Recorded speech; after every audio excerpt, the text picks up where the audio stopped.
Vienas iš sunkiausių klausimų yra klausimas, kas aš esu. Kodėl?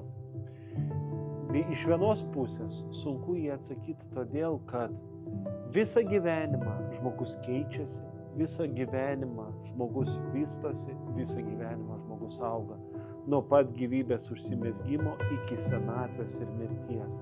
Taigi žmogus tobulėja, jisai keičiasi, jo supratimas keičiasi, požiūris ir panašiai. O kita pusė dar yra toks dalykas kaip pasąmonė. Ir Freudas tą sako, ir Jungas, kad mes turime pasąmonę, kuri yra labai didelė, kur yra labai daug informacijos, kurios mes nežinom apie save.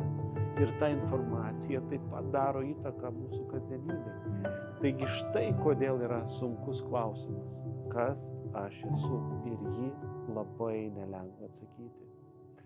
Tai va, kas tu esi?